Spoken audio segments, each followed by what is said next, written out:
हमारे मुख्य अभ्यागत जो है हमारे मध्य उपस्थित होगा, ये हमारे सबके लिए बहुत बहुत प्रसन्नता की बात है। तो मैं आज का कार्यक्रम आरंभ करता हूँ। ओम भूर्भुवस्वः तत्सवितुर्वरेण्यं भर्गो देवस्य धीमहि धियो यो नः प्रचोदयात्। सब मित्रों, आप सबको बहुत बहुत नमस्कार। मैं अपने कार्यक्रम में आप सबका स्वागत करता हूं, जिसका नाम है अपनी बात डॉक्टर संजय आनंद के साथ। तो मित्रों, आपने देखा कि आज मैंने अपना कार्यक्रम जो है वह गायत्री मंत्र से आरंभ किया। तो जो लोग मेरे कार्यक्रम में हमेशा आते हैं उनको शायद आश्चर्य हुआ कि आज जो है डॉक्टर संजय अनंत ने अपना कार्यक्रम जो है गायत्री मंत्र से क्यों आरंभ किया।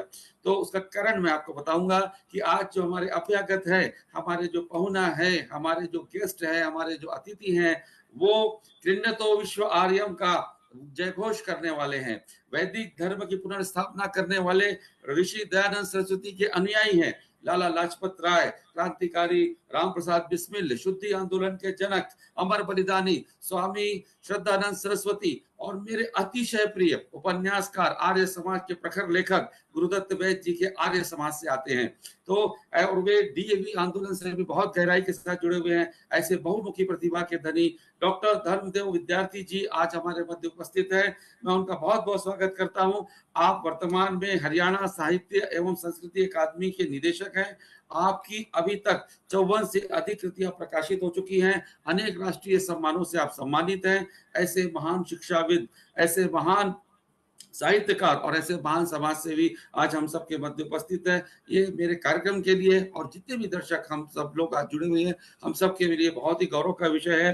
तो मित्रों, पिछली श्रृंखला से हमने इस कार्यक्रम में एक नई परिपाटी शुरू की है कि मैं तो प्रश्न करता ही हूँ और अंत में जो आप सब उपस्थित है उनमें से भी जो लोग प्रश्न करना चाहें आदरणीय धर्मदेव विद्यार्थी जी से करेंगे। लेकिन हमने ये देखा कि कुछ ऐसे भी प्रश्न हो सकते हैं जो शायद मैं ना कर पाऊं या मेरी बुद्धि में आए हो कि जो प्रश्न जो है आदरणीय आगंतुक अतिथि से करना चाहिए। तो इसमें हमने एक नई परिपाटी जोड़ी है, उसमें उसका हमने नाम रखा यक्ष प्रश्न। तो हमारे बीच में आज 2 यक्ष उपस्थित होंगे। पहली यक्ष है डॉक्टर सुरुति रघुनंदन जी। आप मॉरिशस से हमारे साथ जुड़ी हुई हैं। आप भाषाविद हैं, वहां पर हिंदी साहित्य के प्रचार प्रसार में अनवरत सक्रिय रहती हैं। एक उत्कृष्ट साहित्यकार हैं। आपकी अनेक रचनाएं प्रकाशित हो चुकी हैं, अनेक सम्मानों से सम्मानित हैं। ऐसी डॉक्टर सुरुति रघुनंदन जी का मैं बहुत बहुत स्वागत करता हूं अपने कार्यक्रम में। वे जुड़े हुए लोग जी, वो प्रथम यक्ष प्रश्न पूछेंगे और द्वितीय यक्ष प्रश्न आज करेंगे कुरुक्षेत्र से, हरियाणा से। जो आप में से अधिकांश लोग हरियाणा से जुड़े हुए हैं, तो मैं समझता हूं कि आप उससे परिभाषित परिचित होंगे। उनका नाम है डॉक्टर अशोक कुमार मंगलेश जी। एक बहुत ही सधे हुए समीक्षक हैं, कवि हैं, लेखक हैं और मेरा उनसे जो है काफी समय से परिचय है। आदरणीय जो है मंगलेश जी, उनका भी आज के कार्यक्रम में बहुत बहुत स्वागत है, जो आज हमारे कार्यक्रम में जुड़ेंगे। और वो दूसरा यक्ष प्रश्न जो है आदरणीय विद्यार्थी जी से करेंगे। तो आज तो पहले मेरा साक्षात्कार होगा और साक्षात्कार के अंतिम सोपान में ये दोनों जो है हमारे यक्ष जो आज उपस्थित है एक एक यक्ष प्रश्न जो है पूछेंगे। तो आदरणीय डॉक्टर धर्मदेव विद्यार्थी जी, मैं तो बड़े सरल प्रश्न पूछता हूँ, परंतु जो मेरे अतिथि आए हैं यक्ष प्रश्न पूछने के लिए, वो क्या पूछेंगे मैं आपको नहीं बता सकता। तो आप उसके लिए तैयार रहिएगा। हो सकता है कि आपके लिए कोई क्लिष्ट प्रश्न उनके मन में हो। तो मैं जैसा कि मैंने उल्लेख किया कि मेरे अतिशय प्रिय आर्य समाजी लेखक जो है गुरुदत्त वैद्य जी, उन 100 से अधिक कृतियां उनकी प्रकाशित हुई थी। आर्य समाज के प्रतिनिधि लेखक माने जाते हैं। जो लोग आर्य समाज से जुड़े हुए हैं उन्होंने गुरुदत्त वैद्य को पढ़ा होगा। तो मित्रों, मैंने बात क्यों कहा कि मेरी छोटी सी स्मृति इनके साथ जुड़ी हुई है। जब मैं कक्षा 9वीं का छात्र था, तो उस समय जो केंद्र में जिनका शासन था, उन्होंने उनकी एक बहुत ही उत्कृष्ट कृति देश की हत्या, उसके ऊपर प्रतिबंध लगा के रखा हुआ था। तो प्रतिबंधित हुआ करती थी उस समय। तो किंतु गुप्त रूप से जो है, जो खास लोग होते थे, जो चुने हुए लोग होते थे, जिनके ऊपर विश्वास होता था, तो उनको पढ़ने के लिए उपलब्ध कराई जाती थी। तो हमारे बिलासपुर आर्य समाज का जो पुस्तकालय था छोटा सा, वहां पर गुप्ता जी हुआ करते थे उस समय, वहां के पुस्तकालय अध्यक्ष। तो वो मुझे अतिशय मुझसे प्रेम करते थे, क्योंकि मेरा साहित्य में रुचि थी, पढ़ने में रुचि थी। तो उन्होंने ये पुस्तक मुझे उपलब्ध कराई थी। तो देश की हत्या मैंने पढ़ी थी। आज जो देश में शासन है उनके द्वारा इस पुस्तक के ऊपर कोई प्रतिबंध नहीं है। आप में से जो लोग हमारे विभाजन को समझना चाहते हैं, जो देश का विभाजन हुआ, उस कार्य उस काल को समझना चाहते हैं और उस पृष्ठभूमि को समझना चाहते हैं जिस कारण देश का विभाजन हुआ। मैं आप सबसे अनुरोध करूंगा कि जिन्होंने यह कृति नहीं पढ़ी है, गुरुदत्त वैद्य जी की यह कृति देश की हत्या उन्हें अवश्य पढ़नी चाहिए। जैसा कि मेरे कार्यक्रम की परिपाटी है, मैं जिस व्यक्ति को बुलाता हूं, जिस महापुरुष को बुलाता हूं, जिस विद्वज्जन को बुलाता हूं, उसी की विचारधारा, उसकी पृष्ठभूमि से, उसकी विचारधारा, उसकी पृष्ठभूमि से संबंधित एक टिप्पणी अवश्य करता हूं। तो आज की मेरी टिप्पणी है, उसे ध्यान से सुनिए, उसके बाद हम कार्यक्रम आरंभ करते हैं। सन 47 में लाखों की संख्या में हमारे अपने घिनौने नरसंहार के शिकार हुए। बाप ने अपने हाथों से बेटियों का गला घोट दिया ताकि मलेच्छों द्वारा सामूहिक देह शोषण का शिकार न हो। कुएं तालाब में डूबकर हमारी अनेक बहनों ने सतीत्व की रक्षा की। लाहौर, कराची, ढाका, पेशावर, चटगांव जैसे नगर आज हमारे मानचित्र में नहीं है। तो मेरा प्रश्न ये था, मेरी टिप्पणी का कारण ये था कि हम सनातनी अब भी, क्या हम सनातनियों में अब भी कोई जागृति आई है? तो इस पर आप सब चिंतन करिएगा। यही मेरी आज की टिप्पणी थी कि आज हम टिप्पणी में हम जो है चिंतन करते हैं या नहीं करते हैं, जागृति आई है या नहीं आई है, ये निश्चित ही हमारे चिंतन का विषय होना चाहिए। जिन लोगों ने अनम्यूट नहीं किया, कृपया म्यूट कर लीजिए, ताकि अब कार्यक्रम में मैं आमंत्रित कर रहा हूँ बिना विलंब किए डॉक्टर धर्मदेव विद्यार्थी जी को। आपका बहुत बहुत स्वागत है सर आज के कार्यक्रम में। आप कैसे हैं? अभी आप रास्ते में शायद जो आप ट्रेवल कर रहे हैं, जहां तक मैं समझ पा रहा हूँ। आप मेरे तक आपकी आवाज पहुंच रही है आदरणीय धर्मदेव जी? आप म्यूट है सर। आप नमस्कार। नमस्कार। आपकी अगर अनुमति हो तो मैं अपने प्रश्न आपसे पूछना शुरू करूं, आरंभ करूं? इंटरव्यू देगा और कुछ नहीं। हाँ जी, लाठर साहब अपना मोबाइल नोट कर लीजिए। लाठर जी, नमस्कार। लाठर जी, आप बंद कर दीजिए, आपकी आवाज आ रही है।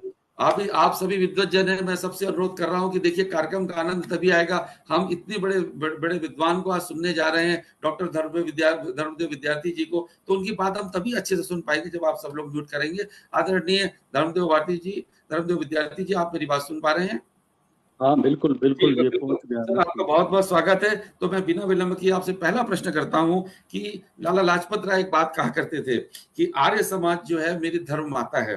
तो आपका भी आर्य समाज से संबंध रहा है, तो आर्य समाज के संपर्क में आप कैसे आए? बाल्यावस्था में, युवावस्था में आपकी कैसी स्मृतियां रही आर्य समाज के साथ? ये मेरा आपसे पहला प्रश्न है, आदरणीय धर्मदेव विद्यार्थी जी, स्वागत जी। सबसे पहले तो जो आज आपने 2 एक्सपेरिमेंट नए लिए हैं, प्रश्न पूछने का और यक्ष को उपस्थित होने का दायित्व दिया है, तो मैं उनको प्रणाम करता हूं कि वो मेरे प्रति नरम रुख रखेंगे। और आपने प्रश्न बड़ा अच्छा किया और बड़ा शुरुआत आपने गायत्री मंत्र से की। गायत्री मंत्र गुरु मंत्र है, इस पर कोई आर्य समाज का ही नियंत्रण नहीं है, या यह केवल आर्य समाजियों के लिए ही नहीं है। ये वेद मंत्र है और इसमें हमने परम पिता परमात्मा को हाजिर नाजिर मान करके उसके आकार पर, स्वरूप पर चिंतन करते हुए एक ही चीज मांगी है, वो है बुद्धि। ये परम पिता परमात्मा हमें बुद्धि दे। अगर हमारी बुद्धि ठीक होगी, स्थिर होगी, स्वस्थ होगी, तो हमारे काम भी उतने ही, विचार भी उतने स्थिर और स्वस्थ होंगे। तो गायत्री मंत्र सब हिंदू समुदाय के लिए है, समस्त के लिए। मुसलमान भी पढ़ सकते हैं, सिख भी पढ़ सकते हैं। सिख लोग तो पहले आर्य समाज में भी थे, तो गायत्री मंत्र बोलते थे। इसे पवित्र मंत्र माना जाता है। तो यह हमारे धर्म का, कर्म का हिस्सा है। सबसे पहले आपने इससे उच्चारण करके इसका प्रारंभ किया, तो मैं आपका धन्यवाद करता हूं। दूसरा प्रश्न आपने लाला लाजपत राय जी के बारे में किया। उन्होंने अपनी पुस्तकों में लिखा है कि आर्य समाज मेरी माता है। उन्होंने सारा श्रेय जो है अपने विचारों का, वो सब आर्य समाज को दिया है। और अगर आप भारतीय स्वतंत्रता आंदोलन के इतिहास को पढ़ें, क्रांतिकारियों की जीवनियां पढ़ें, तो ऐसा कोई क्रांतिकारी नहीं है जिसने ये ना लिखा हो कि मैंने लाला लाजपत राय जी से प्रेरणा ली है। सब ने यही लिखा है। उनका जो मूल प्रेरक रहे हैं वो लाला लाजपत राय रहे हैं, और लाला लाजपत राय ने कहा है कि मेरी जो प्रेरणा की शक्ति है वो स्वामी दयानंद और सत्यार्थ प्रकाश है। मैं बचपन से आर्य समाज के संपर्क में बचपन से तो नहीं आया। मैं जब 11वीं क्लास में पढ़ता था उस समय एक संयोग बैठा और मुझे आर्य समाज के संपर्क में आने का मौका मिला, और वो भी एक चमत्कारिक संयोग था कि मेरे दादाजी के भाई, वो आर्य समाज की चाबियां उनके पास थी। एक हमारे प्रोफेसर डीएवी कॉलेज पुंडरी में पढ़ता था मैं, आर्य समाजी थे। एक दिन वो दोनों बैठे हुए थे, मैं उनके पास गया खेलता हुआ, तो अचानक से मेरे दादाजी ने कहा कि देखो जी, आर्य समाज में कोई नहीं जाता। मैं इस लड़के को भी कहता हूं कि ये जाए, लेकिन ये लड़का भी नहीं जाता। उस प्रोफेसर ने मुझे बुलाया और उसने कहा कि भाई तू आर्य समाज में जाया कर, और उसने मेरे दादाजी को कहा कि आप इसको चाबियां दो, ये जरूर जाएगा। मुझे तब तक ना आर्य समाज का पता था ना ये पता था ये बात क्या कर रहे हैं, लेकिन उन्होंने वो चाबियां मुझे दे दी। दैव योग से या दुर्दैव योग से 5-4 दिन बाद मेरे उन दादाजी का देहांत हो गया। अब वो चाबियां मेरे पास रह गई। तो मैं आर्य समाज में गया तो हमें लगा कि ये शाम को बैठने के लिए अच्छी जगह है। तो हमारे जो मित्र दोस्त थे 5-4, उनको लेकर के हम उसमें बैठने लगे। वहीं हमने सत्यार्थ प्रकाश पढ़ा और वहीं से हवन करने की प्रक्रिया सीखी, जो भी गलत ठीक जो भी हमें लगा, और हमने फिर उसको क्रियात्मक रूप से जीना शुरू किया। योग में रुचि थी तो योग के कैंप लगाने शुरू किए। ब्रह्मचर्य प्रशिक्षण शिविर के नाम से पहला कैंप हमने लगाया 1978 में पुंडरी में, और उसके बाद फिर ये सिलसिला चलता गया।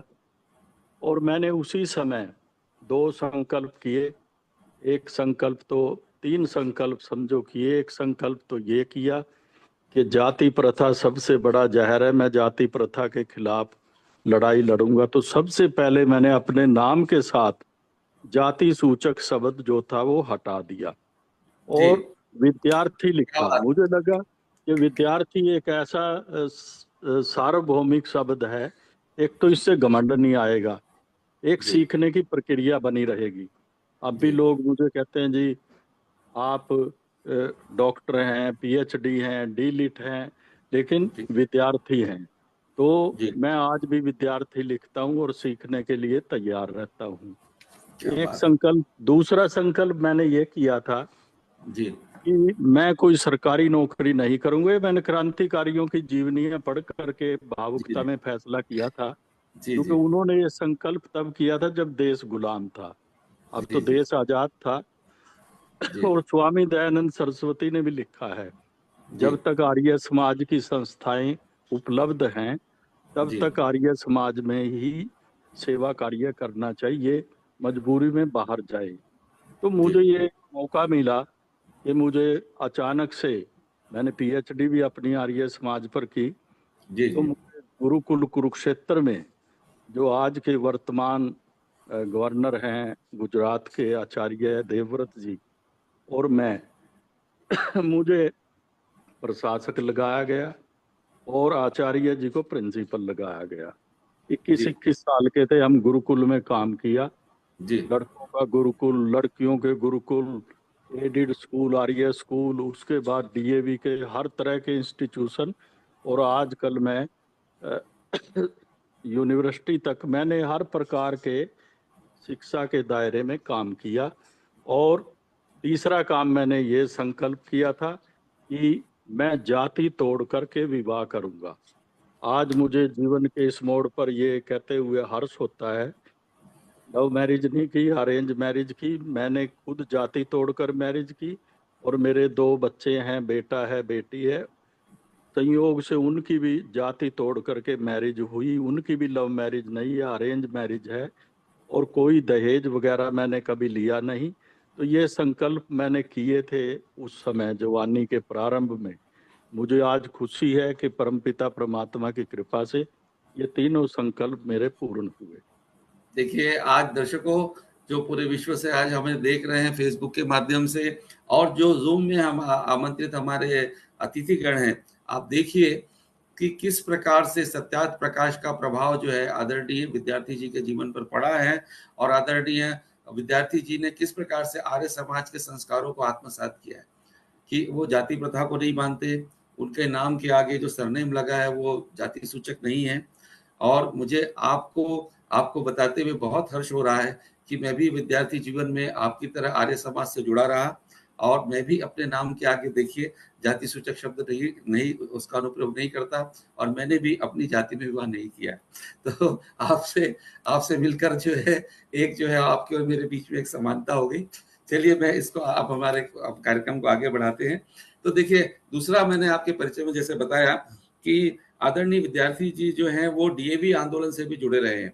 तो डीएवी में प्राचार्य भी रहे हैं, आपकी एक पुस्तक भी आई है जो डीएवी आंदोलन के संबंधित रही है। तो जो हमारे दर्शक डीएवी के विषय में नहीं जानते उनको मैं एक लाइन में बता दूं कि दयानंद एंग्लो वैदिक स्कूल के विषय में जो नहीं जानते उनके लिए मैं बता रहा हूँ कि देश विदेश में 900 से अधिक जो है डीएवी स्कूल है जिसमें हजारों की संख्या में विद्यार्थी जो शिक्षा ग्रहण करते हैं। भारत के बाहर भी है जो मेरी जानकारी में है, सिंगापुर में है, दुबई में है और मॉरिशस में है डीएवी स्कूल्स। तो ऐसे डीएवी के आंदोलन से आदरणीय जुड़े रहे हैं। तो मैं आदरणीय विद्यार्थी जी से बड़े विनम्रता के साथ पूछना चाहूंगा कि डीएवी आंदोलन से आप जो जुड़े रहे उसमें आपका उसके संबंध में आपके विचार और अनुभव। आदरणीय विद्यार्थी जी।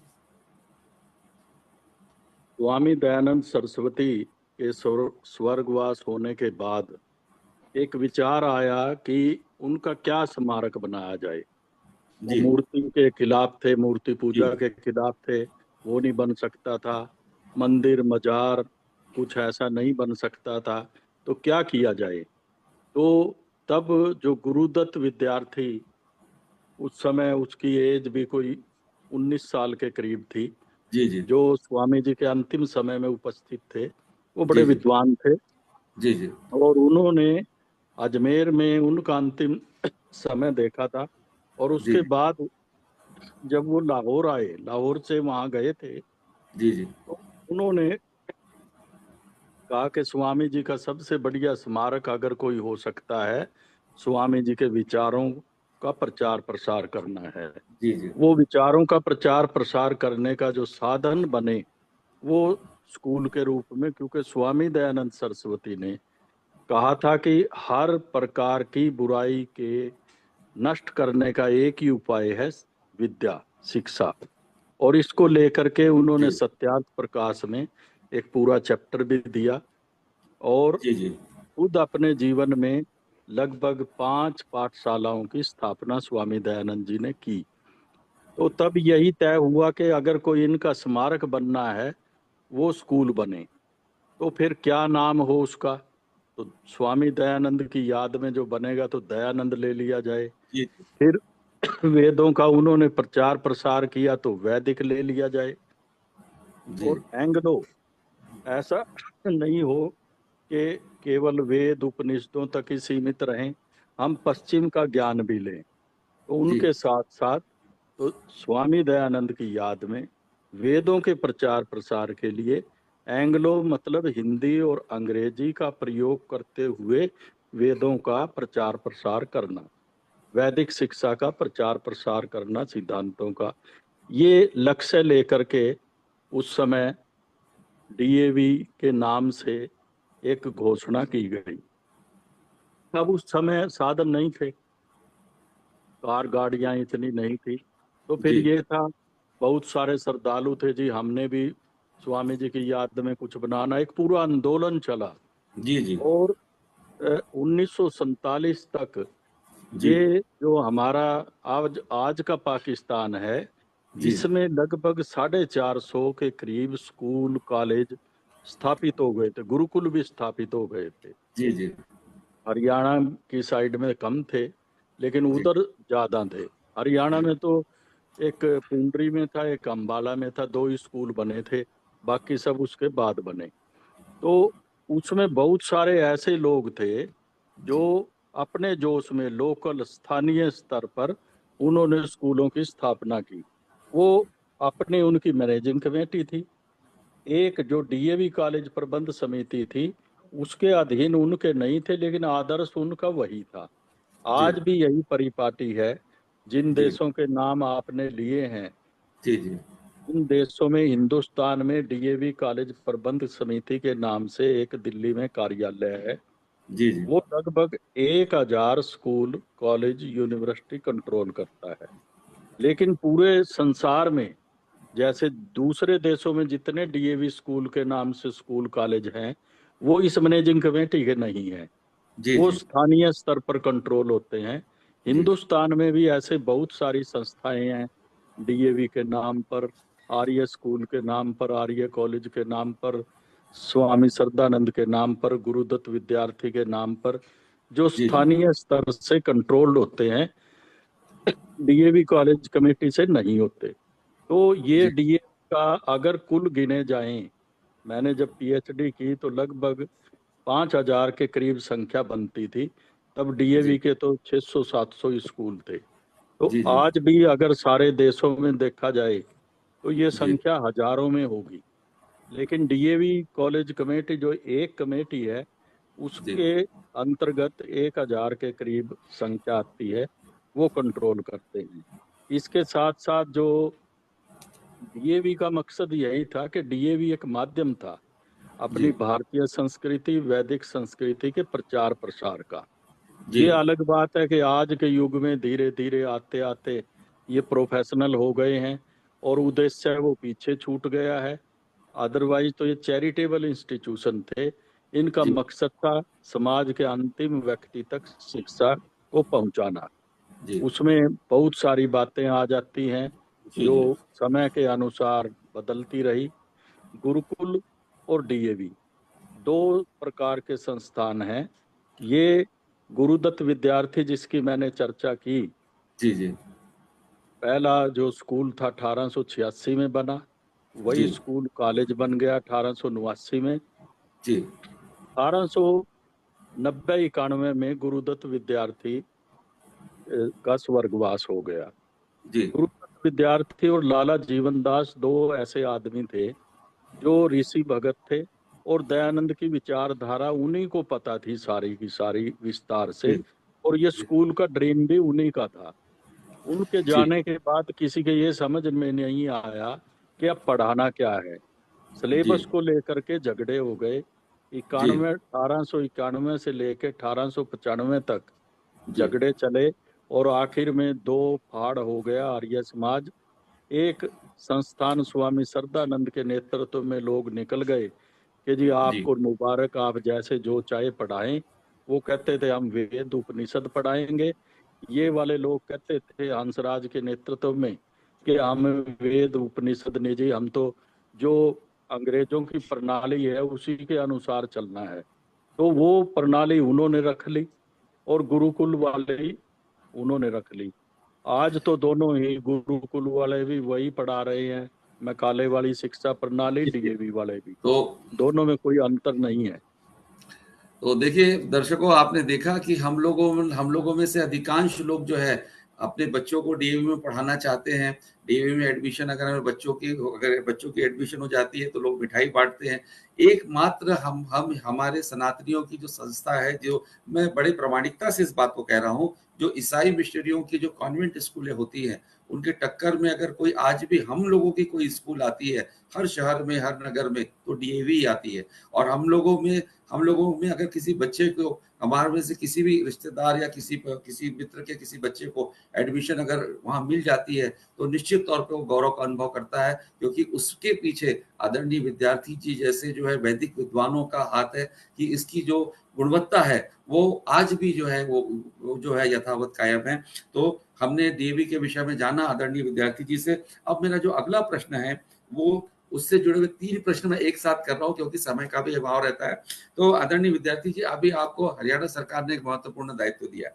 आप हरियाणा साहित्य एवं संस्कृति अकादमी पंचकुला के निदेशक हैं।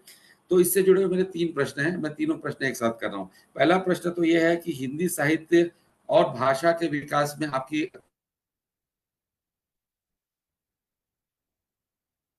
इस बात से जुड़ा हुआ है कि मैं कुछ समय पूर्व जो है वह कुरुक्षेत्र आया था। आदरणीय मंगलेश जी के द्वारा एक जो है अंतर्राष्ट्रीय संगोष्ठी का आयोजन किया गया था, जिसमें आप मंच में विराजित थे। तो आपके उद्बोधन में आपने बात कही थी कि आप हरियाणवी बोली के विकास और संवर्धन के लिए कुछ कार्य कर रहे हैं। आपका जो है अकादमी कार्य कर रही है।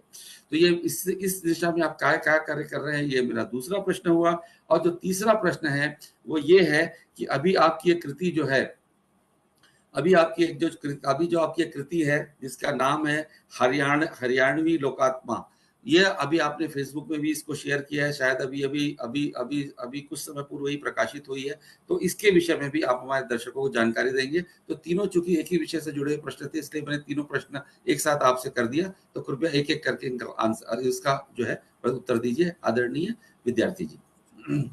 पहला प्रश्न मैं सुन नहीं पाया, आपका ये म्यूट हो जी, गया मैं फिर था। से दोहरा देता हूँ। पहला प्रश्न है कि आपकी जो हिंदी अकादमी, आपकी जो साहित्य अकादमी है, वो हिंदी के प्रचार प्रसार के लिए क्या कार्य कर रही है? दूसरा प्रश्न जो है, मैंने आपसे कहा कि आपका मैंने उद्बोधन सुना था कुरुक्षेत्र में जो अंतर्राष्ट्रीय संगोष्ठी हुई थी, आप मंच में विराजित थे। आपने हरियाणवी बोली के विकास संवर्धन के विषय में अपनी कुछ विचार रखे थे। तो उस दिशा में आपने अभी अपने एक निदेशक होने के नाते आपको कहाँ तक सफलता मिली, आपने क्या कार्य किया है? और तीसरा जो है आपकी पुस्तक से संबंधित आदरणीय विद्यार्थी। जी जी, हिंदी के प्रचार प्रसार के लिए हरियाणा सरकार ने और सभी सरकारों ने प्रत्येक प्रदेश में और राष्ट्रीय स्तर पर भी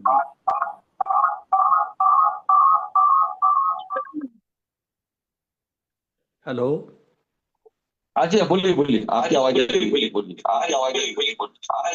राष्ट्रीय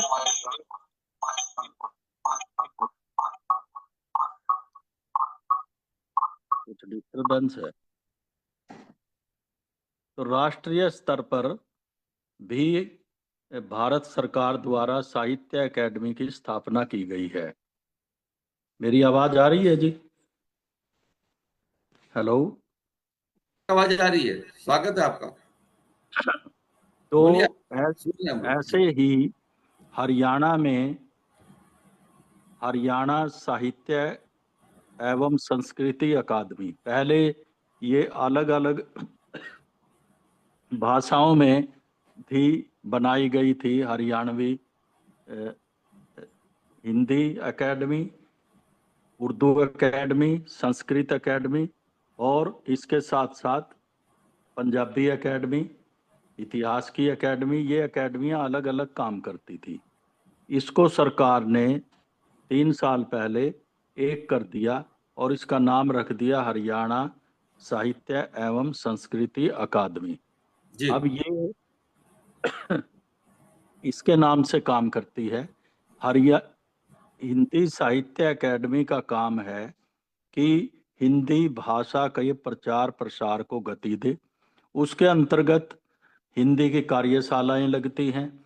हिंदी के में जो लेखक हैं उन लेखकों को पुरस्कार देते हैं और इसके साथ साथ हिंदी के कार्यक्रम, कवि गोष्ठियां और कवि सम्मेलन इत्यादि के आयोजन जगह जगह पर करने में उनकी सहायता करते हैं, जो भी एजेंसी करना चाहे।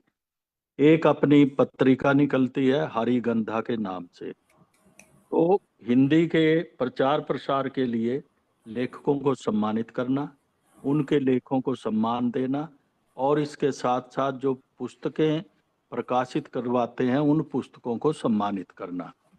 मेरे पास हिंदी के साथ साथ हरियाणवी का दायित्व भी है। ये पहली जी बार हुआ, इससे पहले नहीं था।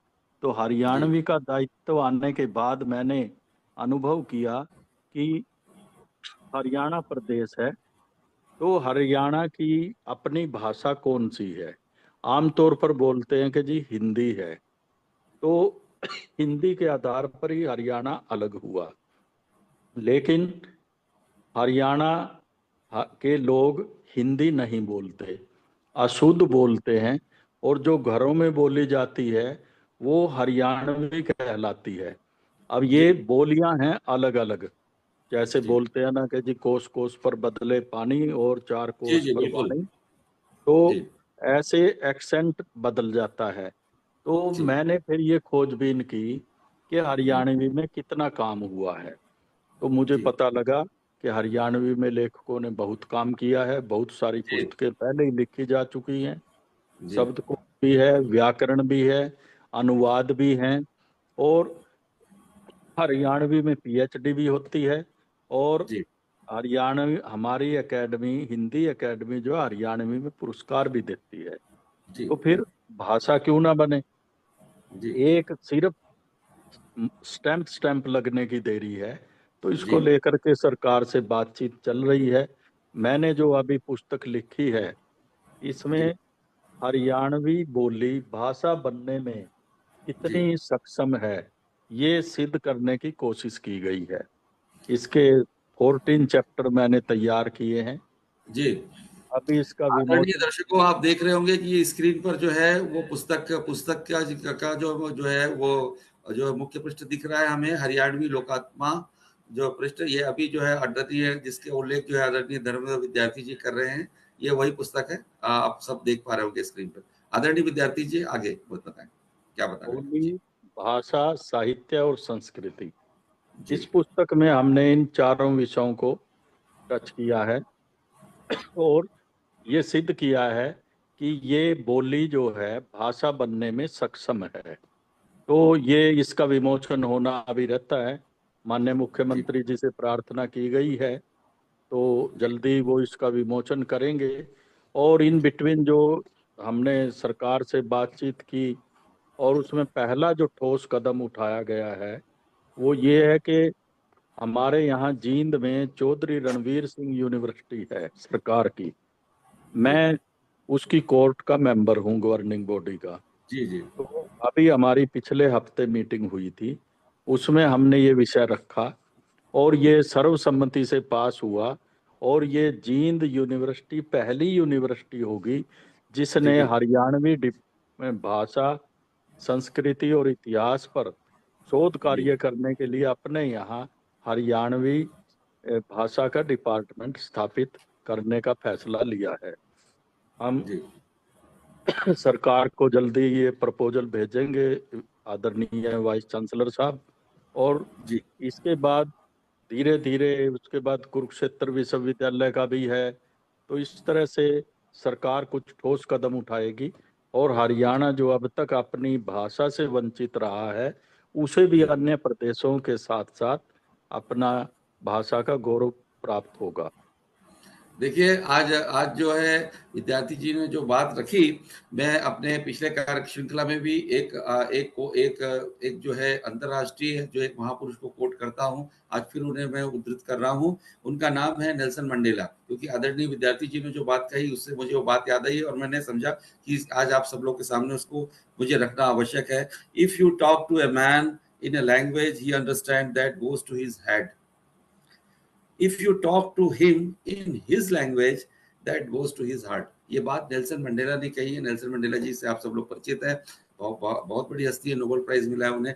तो उन्होंने जो बात कही है, मैं इसका हिंदी में अगर आपसे कहूँ, तो अगर आप किसी भी व्यक्ति से बात करते हैं, तो अगर उसको भाषा आती है तो वो उसके दिमाग तक जाती है, किंतु यदि आप उसकी अपनी भाषा में बात करते हैं तो उसके हृदय तक जाती है।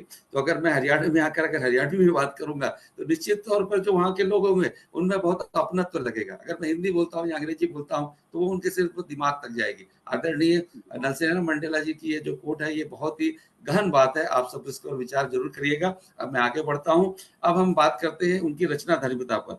तो आदरणीय विद्यार्थी जी, 54 से अधिक कृतियां प्रकाशित हो चुकी है, बहुत छोटी संख्या नहीं है। और फिर आप इतने समाज सेवी भी हैं और आप इतनी सारी गतिविधियों में संलग्न रहते हैं, उसके साथ साथ 54 कृतियां लिखना बहुत बड़ी बात है। तो आयु तो वैसे आपकी बहुत ज्यादा नहीं है, फिर भी मैं ये पूछूंगा कि आज जो आप आयु के जिस पड़ाव में हैं, उस आयु के पड़ाव में अगर आप अपनी साहित्यिक यात्रा को देखते हैं, सृजन यात्रा को देखते हैं, तो कैसा आपको अनुभूत करते हैं? संतुष्ट हैं या आपको ऐसा लगता है कि अभी और बहुत कुछ लिखना बाकी है? और इसी से जुड़ा हुआ एक प्रश्न कि आप अपनी सृजनशीलता को कैसे परिभाषित करेंगे, आदरणीय विद्यार्थी जी? देखिए, ये संतुष्टि का जहां तक प्रश्न है, जी तो महापुरुषों ने कहा कि संतुष्टि तो कभी होनी नहीं चाहिए। जी संतुष्टि का मतलब है प्रगति का अवरुद्ध होना। जी जी लेकिन जहां तक भाव अभिव्यक्ति है जी और जहां तक विचारों का प्रश्न है, जी आपके विचार किसी दूसरे तक पहुंचाने का माध्यम है साहित्य। जी जी और एक विचारधारा को लेकर विशेष रूप से, जैसे मेरा सारी पुस्तकें लगभग जो हैं जी किसी एक उद्देश्य को लेकर के लिखी गई हैं। जी जी इसमें एक विशेष बात कहना चाहूंगा, जोड़ना चाहूंगा। जी मैंने प्रारंभ में सबसे पहले गुरुकुल कुरुक्षेत्र में रहते हुए उन्नत गोपालन पुस्तक लिखी थी। वो मेरी पहली पुस्तक है।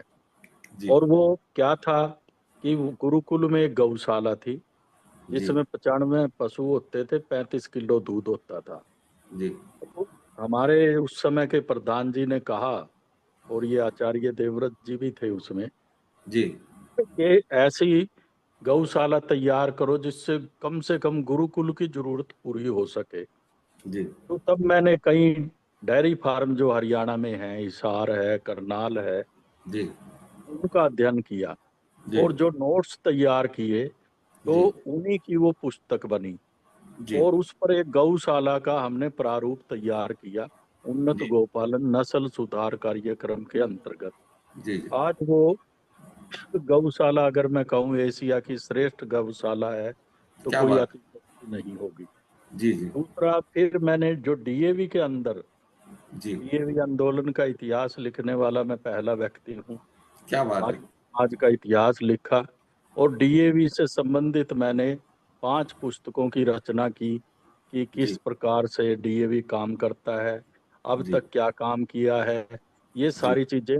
और इन चीजों को मैंने कोई लगभग 6-7 स्कूलों की स्थापना की डीएवी के। जी उनकी जमीन भी मैंने ली है, जी बिल्डिंग भी मैंने बनाई है। जी और जी मतलब हर किताब एक प्रैक्टिकल का रूप है।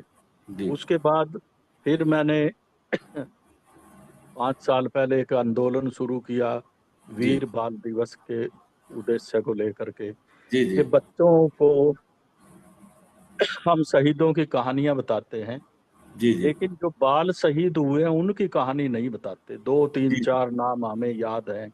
जी जी तो मैंने भारत भर से जी ऐसे बच्चे ढूंढने की कोशिश की जी जिन्होंने देश धर्म के लिए अपना बलिदान दिया। और जी ऐसे मैं 108 बच्चे ढूंढ पाया। जी और उसके बाद सरकार से हमने मांग की कि जी बाल दिवस 14 नवंबर को होता है, लेकिन इसमें बच्चों से संबंधित कुछ नहीं है। जी किसी एक बच्चे की याद में जी आप वीर बाल दिवस घोषित करो। जी जी और ये जींद की सारी संस्थाएं हमने मिलाई, जी कार्यक्रम करे, 2 जी किताबें लिखी मैंने, छोटे जी बच्चे बड़े बलिदान, नन्हे जी फरिश्ते। और जी आखिर परमात्मा की कृपा हुई, गुरु साहिबान की कृपा हुई कि जी जी प्रधानमंत्री जी तक ये आवाज पहुंची। जी जी और हमने उसी साल, जब ये कार्यक्रम किया, बड़ा एक समारोह हमने किया 26 दिसंबर को। जी तो 26 दिसंबर की मांग थी हमारी कि इस दिन को घोषित करें, जी जी वीर बाल दिवस नाम हो। तो 9 जी जनवरी को उसी साल सरकार, जी माननीय प्रधानमंत्री जी ने वीर जी बाल दिवस मनाने की घोषणा कर दी। जी इसके बाद अभी मेरी 2 किताबें, 3 किताबें आई हैं। एक है भारत विभाजन के ऊपर, विभाजन का दंश। जी जी मैं 150 लोगों से मिला और जी उसमें उनकी जानकारियां ली कि भाई ये पाकिस्तान से हिंदुस्तान क्यों आए, जी क्या कारण था। अपना संपत्ति न्यौछावर की, जी रिश्ते नाते परिवार सब कुछ तबाह हो गया। तो जी इस पर मैंने 2 पुस्तकें तैयार की, सप्त सिंधु क्षेत्र में आर्य समाज और जी दूसरा विभाजन का दंश। जी तो वो अब उसके ऊपर है कि हम एक ऐसा स्मारक तैयार करें जी जिससे आने वाली पीढ़ियां ये प्रेरणा ले सके। जी मैं समझता हूँ आज तो युवा पीढ़ी में से हम पूछें कि जी हिंदू धर्म, मुसलमान धर्म, ईसाई धर्म, तो आमतौर पर लोग ये कहेंगे क्या फर्क पड़ता है। अगर जी ये लोग वहाँ मुस्लिम बन जाते, इन्हें भी कोई फर्क नहीं पड़ना था, इनकी संपत्ति भी बच जाती जी और जी इनका सब कुछ बच जाता, परिवार भी नष्ट होने से बचता, जो जी कष्ट इन्होंने उठाए वो भी बचते। तो ये जी पुरुषार्थी लोग हैं, तो जी इनका त्याग बलिदान इतना हाईलाइट नहीं हुआ, उसको हाईलाइट करने की दिशा में एक काम हम कर रहे हैं। दूसरा, ये हरियाणवी भाषा का है, ये जी जी हरियाणा को अपनी भाषा मिले, तो ये जी दो महत्वपूर्ण, मतलब मुख्यतः मेरी जितनी किताबें हैं, जी जी योग पर भी है और भी है, वो सारी किसी एक उद्देश्य को लेकर के लिखी गई और उसको जो है मतलब उसी भाषा में उसको वर्णित किया गया। मैंने इंग्लिश में भी लिखा है, हिंदी में भी लिखा है, जी पंजाबी में भी लिखा है, क्या तो बात।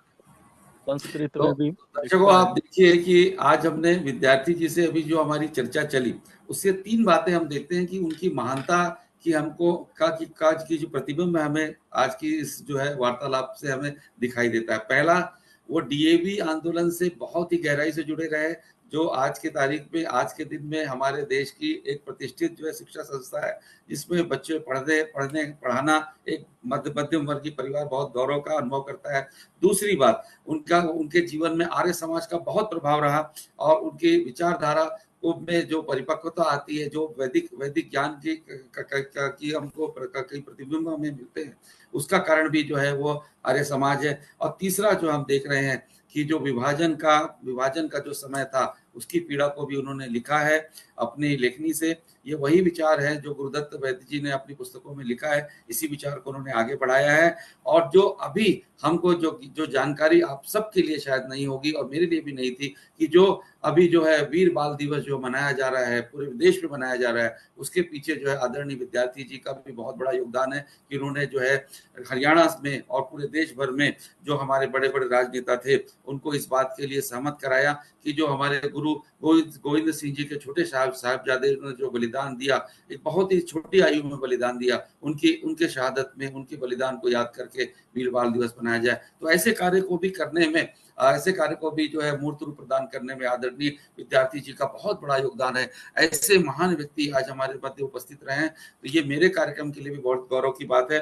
तो आज अगर मैं चर्चा करूं, चूंकि समय का अभाव है, इसलिए बहुत सारे विषय थे जो मैं उनसे प्रश्न पूछना चाहता था। उनकी समाज सेवा के जो कार्य हैं, जो 1000 निर्धन कन्याओं का उन्होंने विवाह कराया, सैकड़ों विधवाओं का पुनर्वसन किया, जिसके लिए उन्हें red and white bravery award भी मिला था। ऐसे बहुत सारे प्रश्न मेरे दिमाग में हैं जो मैं उनसे पूछना चाहता था, परंतु हर कार्यक्रम की एक समय सीमा होती है, इसलिए मैं अपनी समय सीमा पूरी कर चुका हूं। अब मैं यक्ष प्रश्न के लिए पहले यक्ष को आमंत्रित करता हूं, जो हमारी मॉरिशस से जो है डॉक्टर सुरति रघुनंदन जी जो है उपस्थित है।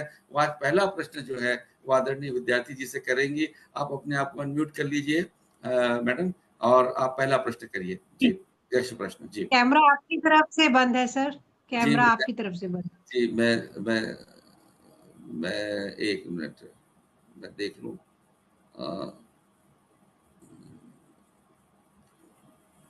कैमरा मेरी तरफ से बंद है, एक मिनट में।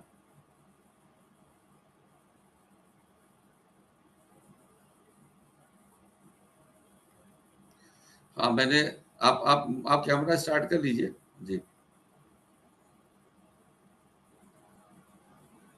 जी, अब आप दिख रही हैं, देखिए। हाँ, प्रश्न जी पूछिए जी। आप जी। नमस्कार सर। नमस्कार बेटा। मुझे बहुत खुशी हुई कि मेरे मायके से पंचकुला से आप उपस्थित हैं। तो एक तो खुशी की बात ये है कि मुझे लग रहा है कि मेरा मायके का परिवार मुझसे जुड़ क्या गया बात है। है। तो श्रुति जी, हमको तो मालूम नहीं था कि आप मॉरिशस में रहती हैं। मुझे मालूम था कि आपका पंचकुला से भी संबंध है। क्या बात है, बहुत बहुत अच्छी, जी जी। बहुत अच्छा लगा। तो चलिए ये आप प्रारब्ध है और उसके लिए मैं आपका बहुत बहुत धन्यवाद संजय जी। जी जी प्रणाम सर आपको। जी नाम अ, भी करना। जैसा कि आपका मैंने परिचय पूरा पढ़ा और आपके इतने सुंदर सृजन के लिए मैं आपको हार्दिक बधाई देती हूँ और ईश्वर से धन्यवाद। कामना करती हूँ और आपका सृजन बढ़ता रहे। क्योंकि हर कुछ वर्षों में मेरा भारत आगमन होता रहता है, जाहिर तौर पे मायका है तो आना बनता है। एक चीज जो मुझे अनुभव हुई वो ये कि जितना हम मॉरिशस में रह के हिंदी के प्रचार प्रसार में या अपने परिवारों में बच्चों से हिंदी बुलवाते हैं। पिछली बार मेरी बेटी भारत गई थी, 12 वर्ष की थी और पहली बार गई थी। उसने सबको कहा कि कृपया मुझसे हिंदी में बात करिए, क्योंकि मेरी माँ ने कहा है भारत में हिंदी में बात करना है। तो ये जो बात थी, तो सभी ने कहा कि हमें तो लगा कि बिटिया पहली बार भारत आई है तो हम अंग्रेजी बोले। तो इसी बात को लेकर मेरा आपसे प्रश्न है कि क्यों ऐसा हो रहा है कि मैं भारत जाती हूँ या मुझ जैसे और लोग भी भारत जाते हैं जो प्रवासी हैं, उनसे हम लोग चाहते हैं हम खूब हिंदी में बात करें। हमसे कहा जाता है यू डोंट नो इंग्लिश। तो मैं ये प्रश्न जानना चाहती हूँ, क्या आपके माध्यम से, कि क्या स्कूलों में ऐसी व्यवस्था है कि बच्चों की मौखिक रूप से भी कुछ, क्योंकि डीएवी में मेरा भी जो पढ़ाई है प्राथमिक शिक्षा डीएवी में ही हुई है, तो आर्य समाज के नियम याद आ गए सारे जो मैंने हमें मौखिक परीक्षा में पूछे जाते थे। तो इसलिए ये बहुत सुखद सहयोग है मेरे लिए, बहुत सुखद अनुभूति है। तो इस दृष्टि से मैं जानना चाहती हूँ कि डीएवी स्कूल जो है वहां पर, क्योंकि जो आपके संरक्षण में है कॉलेज या स्कूल जो भी, क्या बच्चों को हिंदी पाठ्यक्रम के अतिरिक्त पढ़ने के लिए कुछ अतिरिक्त मार्क्स हैं? किस प्रकार से आप उनको प्रेरित करते हैं कि बच्चे, हमारे बच्चे जब भारत जाते हैं वो कहते हैं माँ तो आपने तो कहा था सब हिंदी में बात करो, वहां तो मुझसे इंग्लिश में प्रश्न कर रहे हैं। तो मेरे लिए बड़ी असमंजस वाली स्थिति होती है कि भारत जाके मैं हिंदी बोलना चाहती हूँ और वहां लोग अपेक्षा करते हैं हम अंग्रेजी में बात करें। तो सर इसका उत्तर आपसे चाहते हैं। ये बड़ा गंभीर प्रश्न आपने उठाया है, और जो आपकी देशभक्ति को भी प्रकट करता है और ये भी प्रकट करता है कि आप कितना अपनी जड़ों से जुड़े हुए हैं। देखिए, इसके लिए भारतीय शिक्षा प्रणाली दोषी है। यहाँ एक ऐसा वो रचा गया मायाजाल कि हिंदुस्तान तो सैकड़ों साल तक गुलाम रहा। कभी भी हिंदुस्तान अंग्रेजों के समय को छोड़ करके मुगलों में, मध्यकाल में पूरा गुलाम कभी नहीं रहा। कोई भी बादशाह ऐसा नहीं हुआ, क्योंकि साउथ पूरा अलग था, ये नॉर्थ ईस्ट अलग था, वहां तो कोई गया ही नहीं राज करने के लिए। लेकिन एक ऐसा मिथ खड़ा किया गया कि जी हम तो सारा देश गुलाम रहा, फिर अंग्रेज आए हम उनके गुलाम रहे। अंग्रेजों ने एक यहाँ पर एक शिक्षा प्रणाली प्रारंभ की।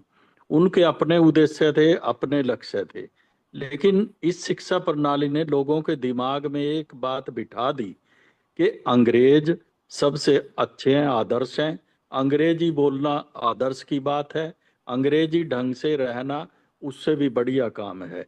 ये हमारी गुलाम मानसिकता कहिए, जो एक बात ये स्वीकार कर ली हमने कि हम तो जी सैकड़ों साल से गुलाम रहे।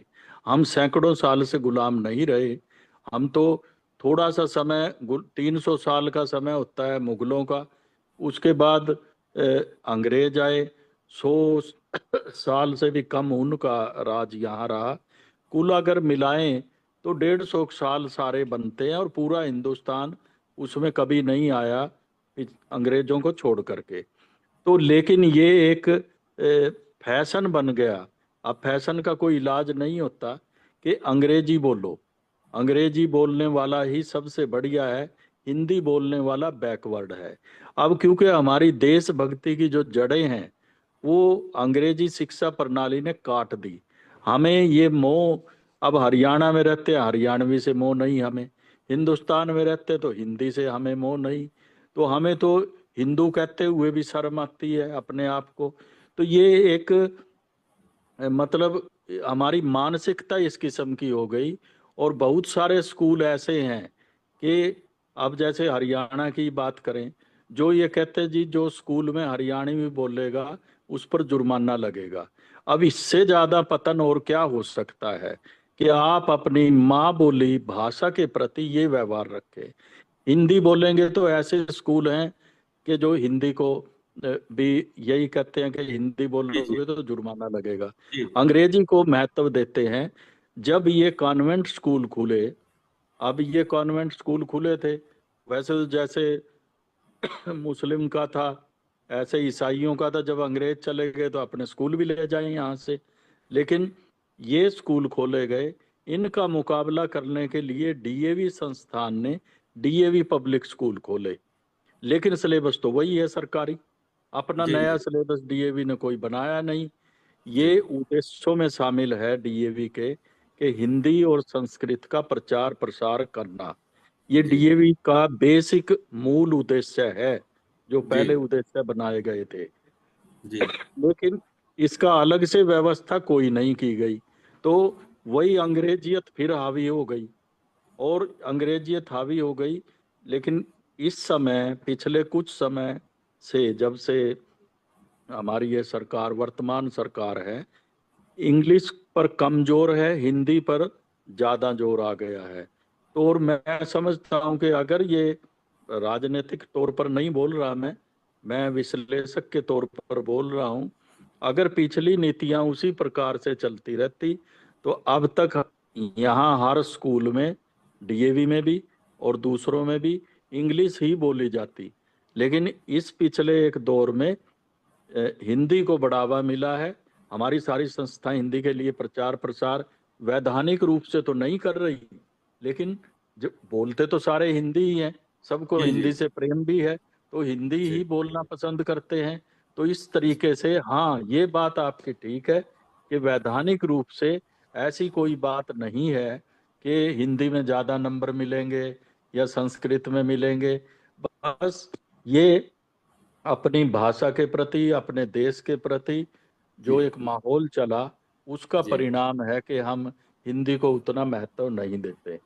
आदरणीय विद्यार्थी जी, शायद वो रघुरंजन मैडम जो है ये कहना चाहती थी कि अगर हिंदी को भारत में यानी डीएवी या दूसरे स्कूल में प्रोत्साहन देने के लिए हिंदी संस्कृत को कुछ, यानी बच्चों को प्रोत्साहित करने के लिए कुछ अतिरिक्त मतलब मार्क्स वगैरह दिए जाए, यानी कुछ इस प्रकार की व्यवस्था की जाए कि लोग जो है इन भाषाओं का अधिक से अधिक अनुप्रयोग करें, इन्हें सीखें। शायद वो ये कहना चाह रही थी। ठीक है, आपने नहीं, उसका मैंने बहुत ही विस्तार से अब हम प्रत्युत्तर इसी दिया। दिशा में कोशिश कर रहे हैं जी जी और प्रयत्न ही कर सकते हैं जब जी तक कि वैधानिक बदलाव इसमें ना हो।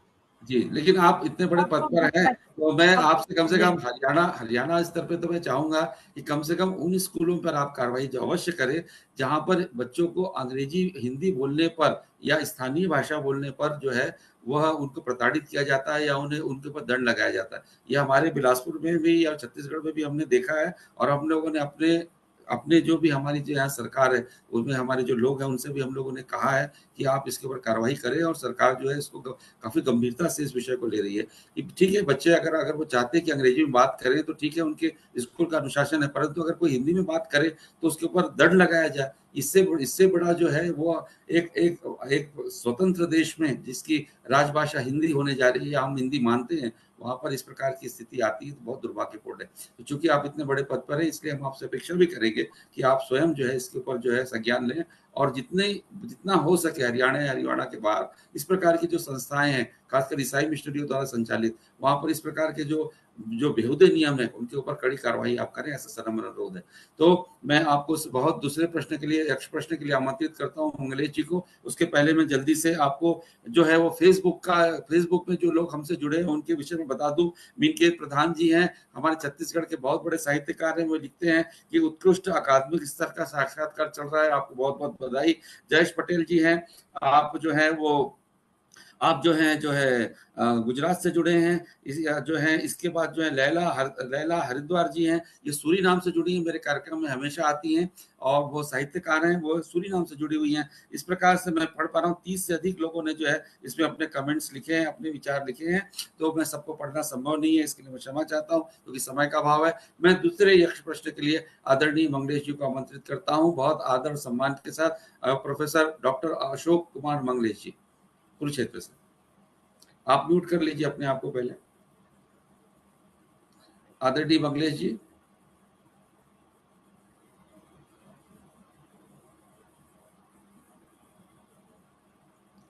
आदरणीय मंगलेश जी, आप मुझे सुन पा रहे हैं? जी डॉक्टर साहब। जी,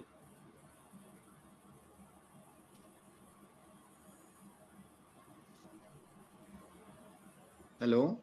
जी जी, प्रश्न पूछिए सर, प्रश्न पूछिए जी होगा जी। डॉक्टर साहब, सर्वप्रथम आप सभी विद्वजन को सादर प्रणाम, नमस्कार।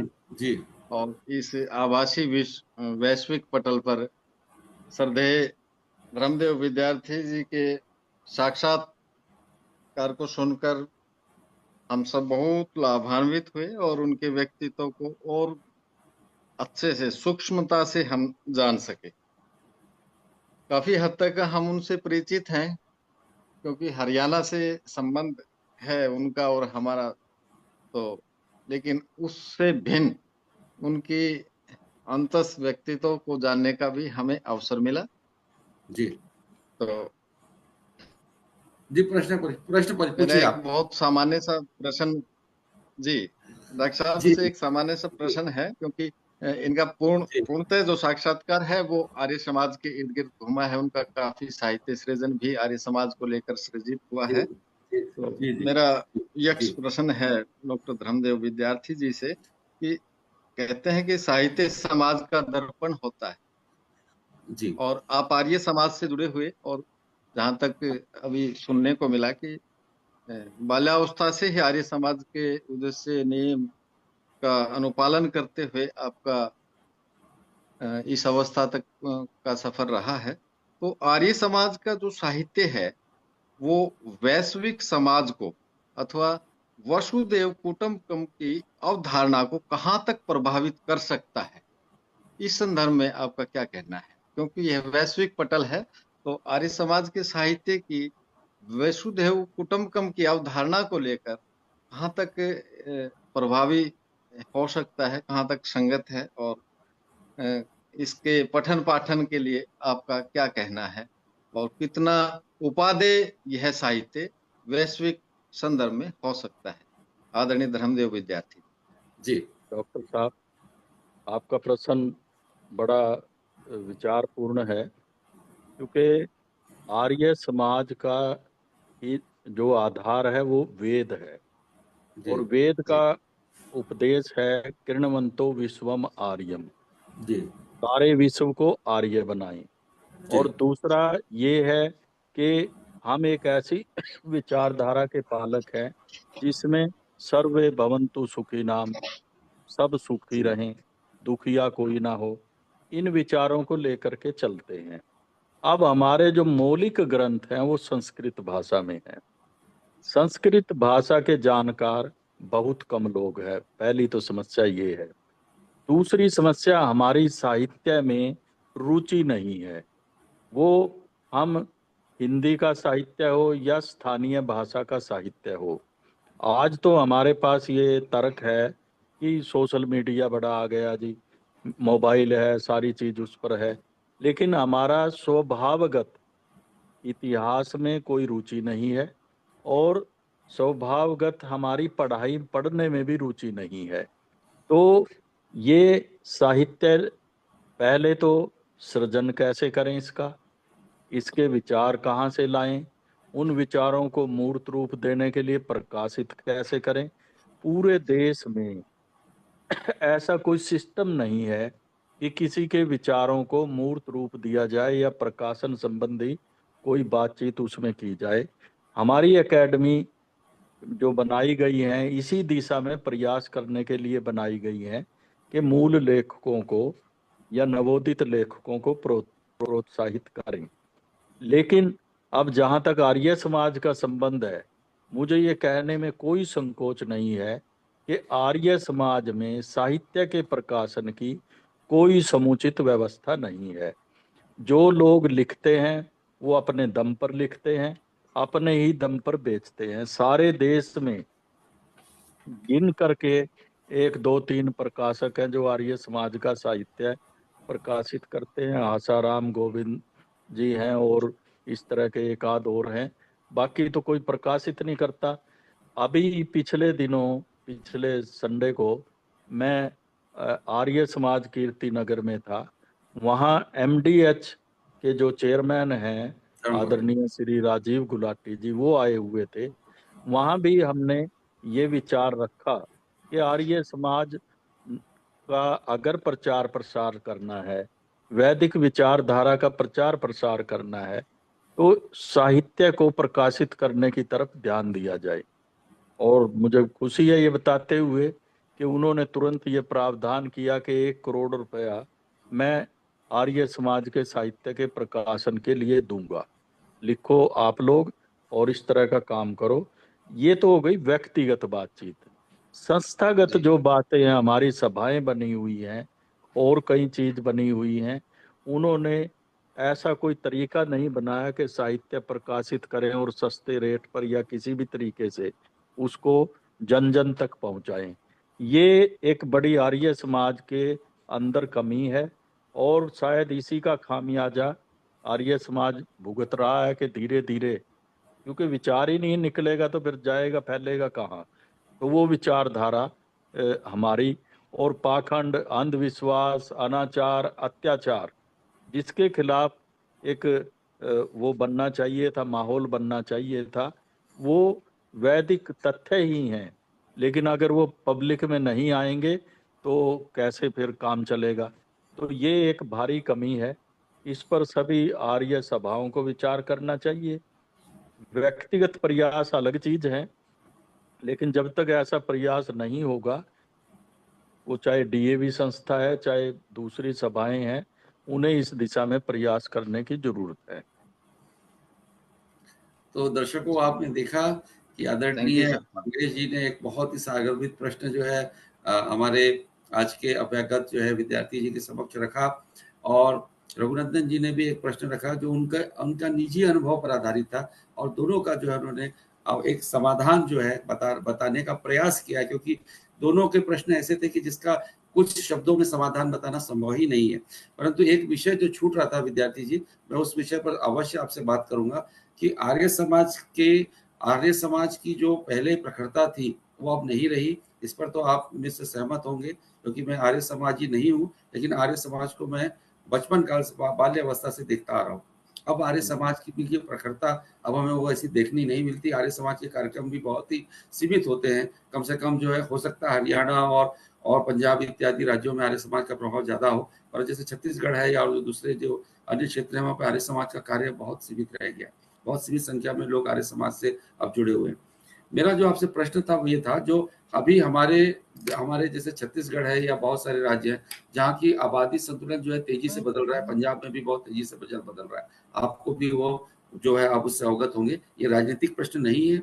मैंने अपने कार्यक्रम में हमेशा ये प्रयास किया है कि मैं राजनीतिक प्रश्न ना करूं, और मैं आपसे जो प्रश्न कर रहा हूं उसका उद्देश्य भी कोई राजनीतिक वो प्रश्न करने का नहीं है, परंतु जो शुद्धि आंदोलन था, जो बलिदानी स्वामी श्रद्धानंद सरस्वती जी ने शुरू किया था शुद्धि आंदोलन, वो उसकी चमक, उसकी आभा कहीं खो सी गई है।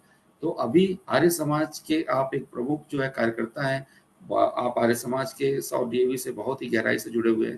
तो शुद्धि आंदोलन की अभी स्थिति क्या है और आर्य समाज इस दिशा में क्या कर रहा है, ये प्रश्न मैं आपसे करना आवश्यक समझता था। यही प्रश्न मेरा अंतिम प्रश्न है आज के कार्यक्रम का, आप इसका उत्तर दीजिए।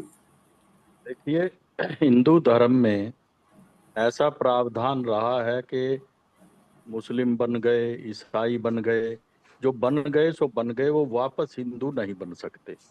जी 1877-78 में स्वामी दयानंद ने पंजाब का दौरा किया और 1 साल पूरा पंजाब में लगाया। पंजाब का मतलब है जो आज का पाकिस्तान है, उसमें जी जी बलूचिस्तान आ जाता है, जी जी पख्तूनिस्तान आ जाता है, सिंध प्रदेश आ जाता है। और वहीं पर पहली शुद्धि स्वामी दयानंद सरस्वती ने की थी। रावलपिंडी में एक ईसाई को उन्होंने शुद्ध करके हिंदू बनाया था।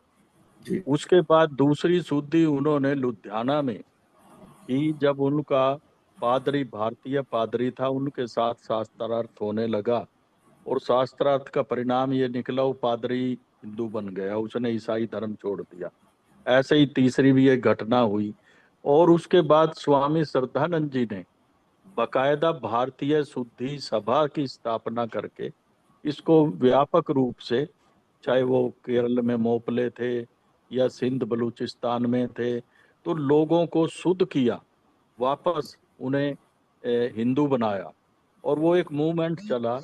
और आपको जानकर ये हैरानी होगी कि खाने वाले एक जगह है, जब शुद्ध तो कर लिया तो ये सवाल आया कि भाई ये शुद्ध तो हो गए, तो जो हिंदू थे हमारे, उन्होंने कहा हम तो रोटी बेटी का रिश्ता इनसे रखेंगे नहीं, तो क्या किया जाए। शुद्ध तो होके आ गया आदमी, उसे कोई अपनाए तो सही। तो आर्य समाज ने खानेवाल में बकायदा जगह बना करके एक शहर बसाया, और उसमें सूदी वाले जो हिंदू शुद्ध हुए थे उन लोगों को बसाया कि जी अपने रिश्ते नाते खुद आपस में यहाँ पर कर लें। और इस जी तरह की सुविधा ये अपने आप में अद्भुत है। जी जी आज तक शायद ऐसा प्रयास आज के युग में भी कोई नहीं कर रहा, जो जी आजादी से पहले आर्य समाज ने कर दिया था। जी जी आज भी हिंदू सूत्री सभा है और जी कार्य कर रही है। जी हाँ, क्योंकि ये एक एक शब्द आया सेक्युलरिज्म, जी धर्मनिरपेक्षता का, जिसमें हमने धर्म का सत्यानाश कर दिया जी। धर्म तो बोलना ही नहीं, जी धर्म का नाम लिया तो समझो आप पतित हो गए।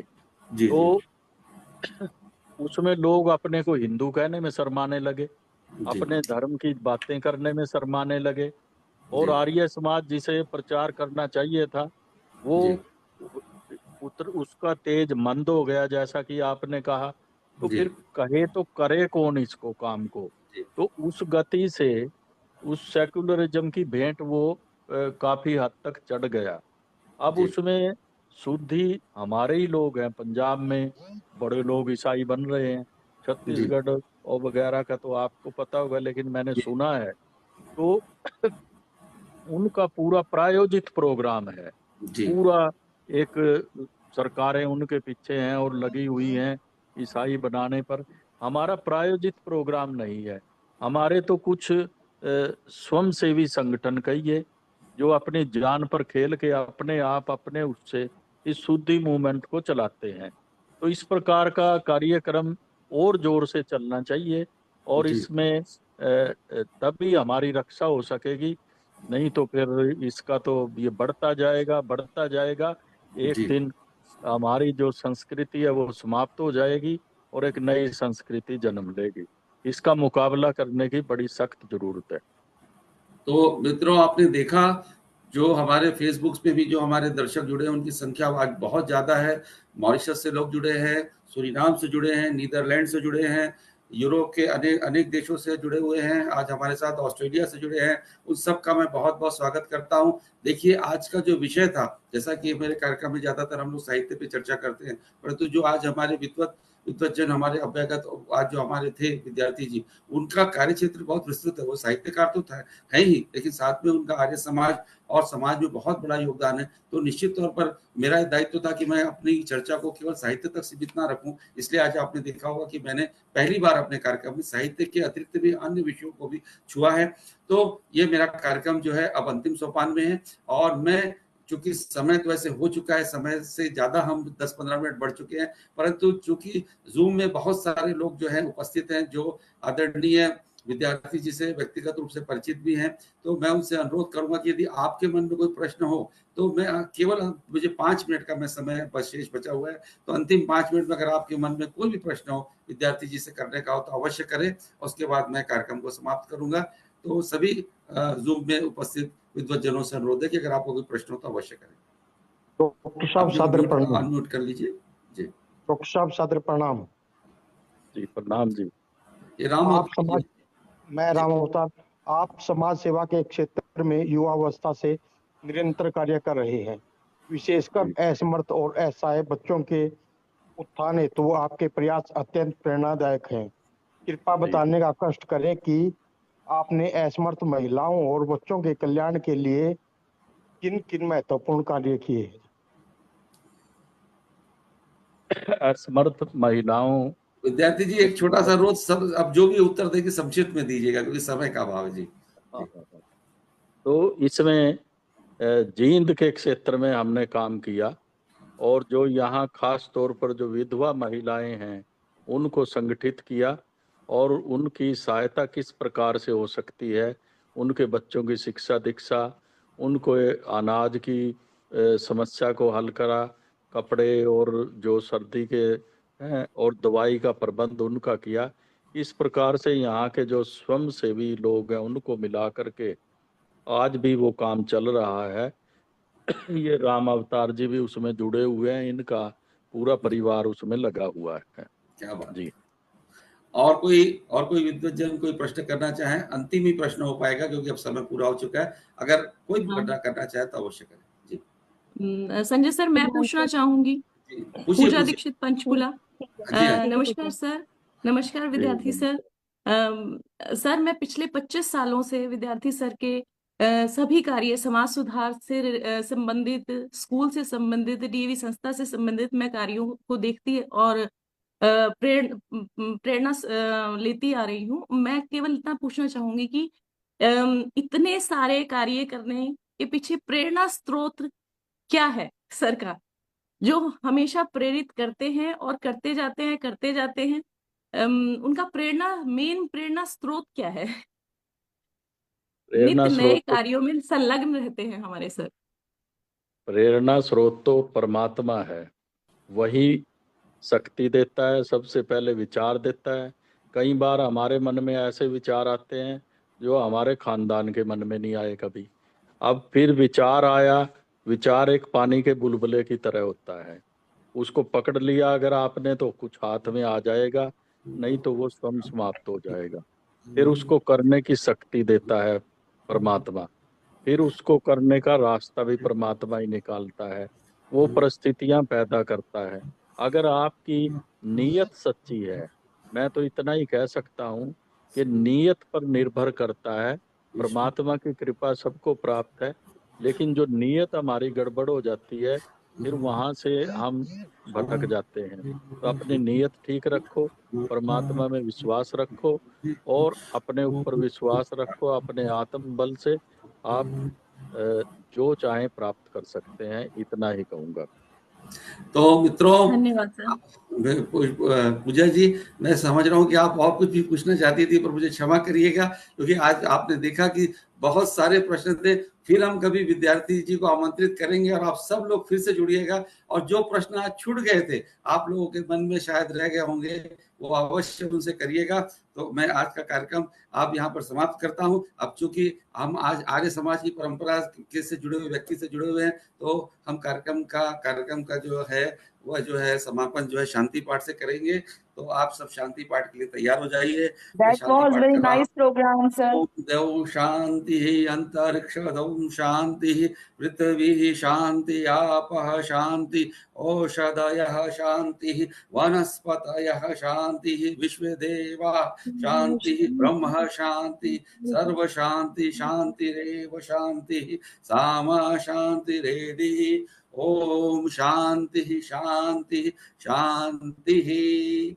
आप सबको इस कार्यक्रम में सम्मिलित होने के लिए, चाहे वो फेसबुक से जुड़े हों, चाहे हमारे जूम में आए हों, आप सबका बहुत बहुत धन्यवाद। आदरणीय विद्यार्थी जी, आपका बहुत बहुत धन्यवाद कि आप इतने व्यस्त रहते हैं, उसके बाद आपने मेरे इस कार्यक्रम के लिए समय निकाला और आपकी बात मेरे कार्यक्रम के माध्यम से विश्व के कोने कोने तक पहुंची। ये भी मेरे लिए बहुत सौभाग्य का विषय है। और आर्य समाज के बारे में, डीएवी के बारे में और आपके लिखे साहित्य के बारे में हमने बहुत कुछ जाना, बहुत कुछ फिर जानेंगे। अगले फिर किसी कार्यक्रम में आपको का एपिसोड में हम आपको आमंत्रित करेंगे। तब तक के लिए आप सबको बहुत बहुत धन्यवाद। और आप सबको मैं आमंत्रित करूंगा कि फिर कभी हम जो है हमारा जो अगला कार्यक्रम होगा उसकी सूचना हम जो है सोशल मीडिया में देते हैं। आप हमारे इस कार्यक्रम में जुड़िए। फिर विद्यार्थी जी जैसी किसी महान हस्ती को हम आमंत्रित करेंगे। हम उनके विचार जानेंगे, उनके कृतित्व को जानेंगे, उनके व्यक्तित्व को जानेंगे। तो आप सबका बहुत बहुत धन्यवाद। नमस्कार। आपको भी बहुत बहुत बधाई, सबको प्रणाम, सबका धन्यवाद।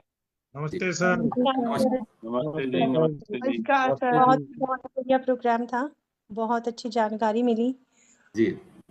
और क्वेश्चंस जो रह गए हैं नेक्स्ट सेशन में हम जरूर पूछेंगे। बिल्कुल बिल्कुल बिल्कुल। फिर हम बहुत अच्छा करेंगे आदरणीय विद्यार्थी जी को। नमस्कार।